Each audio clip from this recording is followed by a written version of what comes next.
What's up, fellow vapors? This is about the fourth time I've tried to make this video, and I keep getting damn phone calls.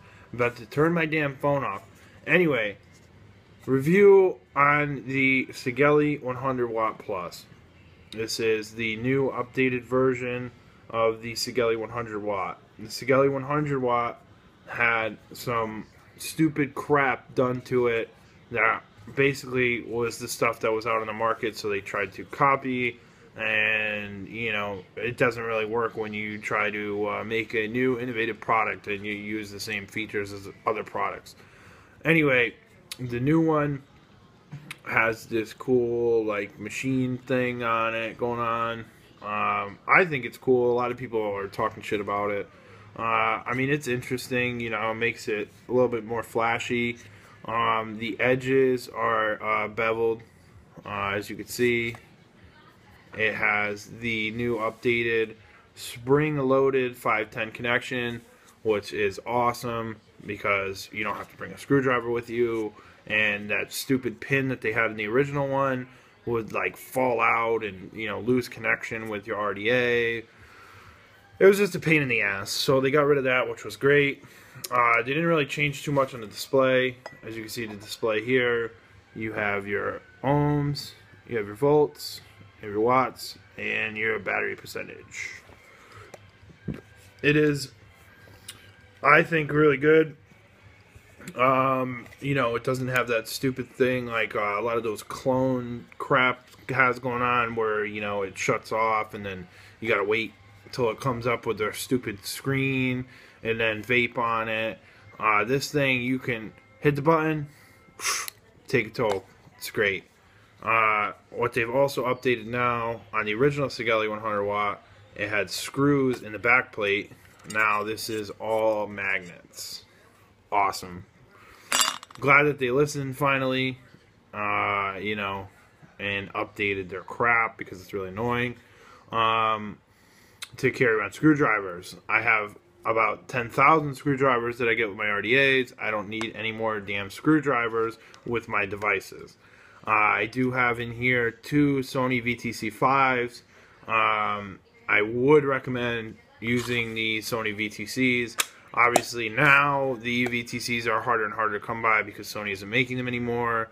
But, you know, I've used the eFest in here. The eFest are pretty good batteries.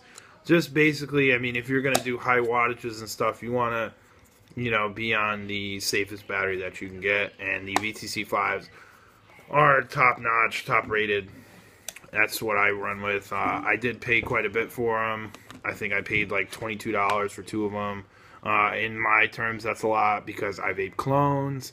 I do have a Dark Horse RDA here, which is a clone, but you couldn't tell the difference. So what the hell does it matter? Anyway, yeah, I mean, that's really all that they've updated. They have updated the buttons, I've been told. I never had an original Sigelei 100 Watt, so I wouldn't know the difference. But, you know, pretty clicky buttons. I like it. You know, 5 clicks to turn it off, 5 clicks to turn it on. You get your cool little Sigelei, you know, logo there. And bam, you're back to your home screen. It doesn't have any of those stupid menu presets, which the IPV and stuff like that, I heard that they're a real pain in the ass with those. But I will take a toke on it. I am running a Dark Horse dual coil. Right here, I'll show you. And she kicks pretty hard at 0.3. I am vaping a Max VG Juice, Alpha Vape Smith's White, 6 milligrams. I do like it. I have a review on it as well if you want to check it out. Good juice. And I will show you the vapor production at 30 watts first. 30 watts, just because, you know, obviously everybody and their 30 watt devices, you know, end up over there. These are fully charged VTC5s. So obviously that's going to make a bit of a difference because when you get down in the battery charge, it's still going to regulate it, but it's still better to have it fully charged.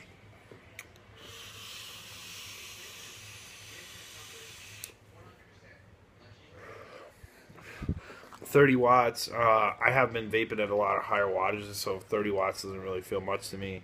I used to say that 50 watts, 100 watts was unnecessary, but now that I feel it is necessary because I've been vaping at higher wattages, so you gotta get acclimated to it, used to it, and then you want to go higher. So this is definitely a device that'll help you out.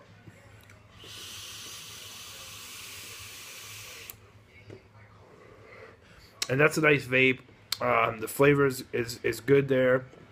The vapor is pretty good, but I like to kick it up a notch, so I'm going to do it at 50 watts, and I will show you the difference at 50 watts.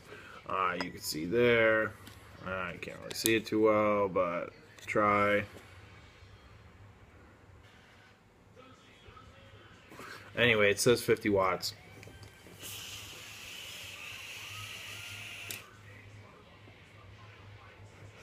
Yeah, at 50 watts is pretty much where she starts to jump. That throat hit comes in. The flavor starts to kick a little bit more. All in all, 0.3, 50 watts. It's great. It's great.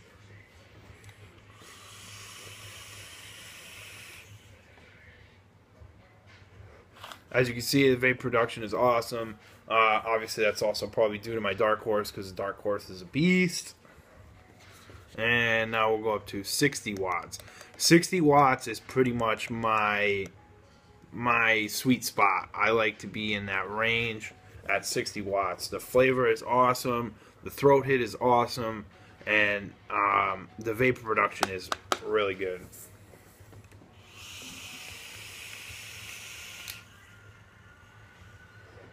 And let's face it, you start dripping because you want to blow clouds.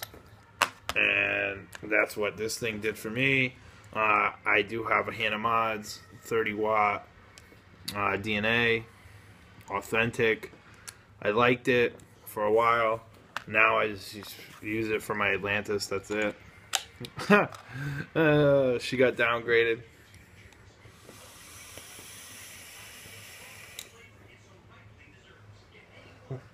She's a chucker. Oh, yeah, baby.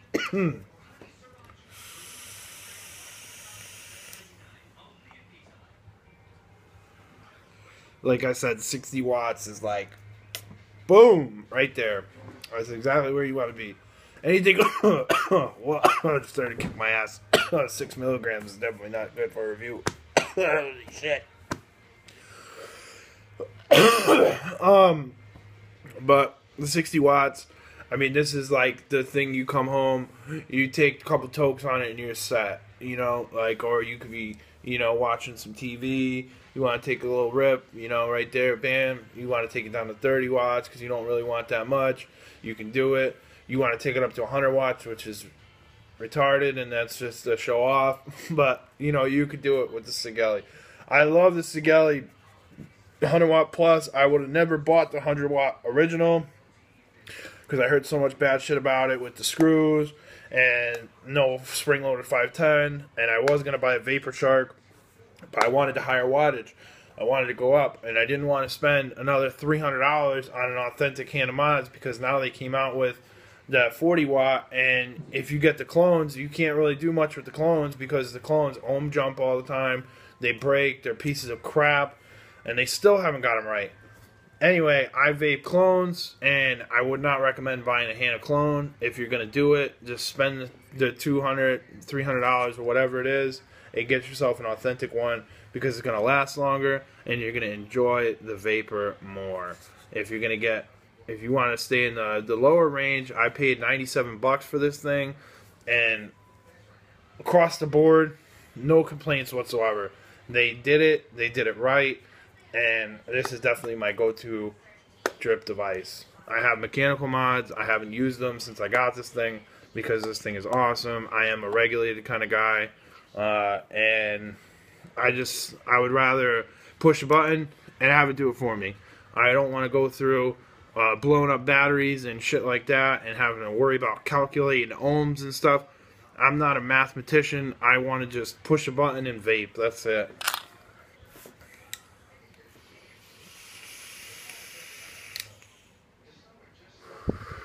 and vape good. Yeah, baby. Yeah, that's pretty much my review.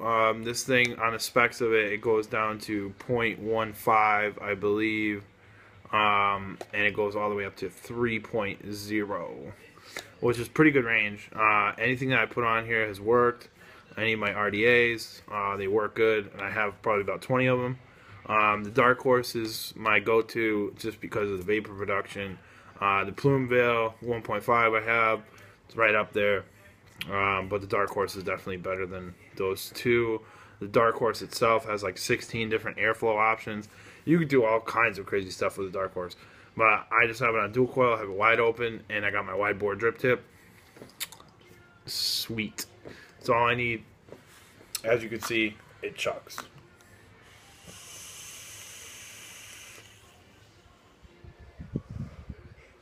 I'll leave you another cloud.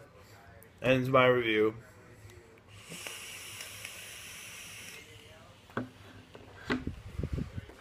Would I say buy one? Hell yes. I was a little skeptical because I didn't want to spend $100 on it.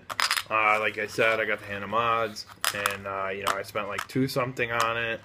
I did buy mine used on eBay from a guy, and you know, it was a little scratched up and stuff, but all in all, it was still authentic, and it was less than what they were selling it for in the store.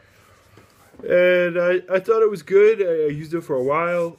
If you're getting into dripping and you're getting into regulated mods, then I would say go with the Hannah. Or right off the bat, just go with the Sigelei.